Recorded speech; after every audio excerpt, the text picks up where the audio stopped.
Perjalanan menuju Allah Subhanahu wa Ta'ala adalah perjalanan hakiki dan perjalanan menuju kebahagiaan dan sesungguhnya.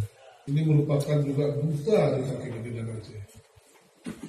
Tentunya ini harus dijaga bahwa kita kurang gayo gerak-gerak. Pesan kami memanfaatkan kesempatan ini dengan baik karena kewajiban menunaikan ibadah haji hanya sekali seumur hidup. Rabbana hab lana min azwajina wa dzurriyyatina qurrata. Puji dan syukur kami sampaikan kehadirat-Mu ya Allah.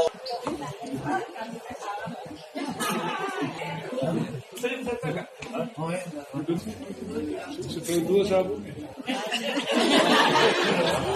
Kakak.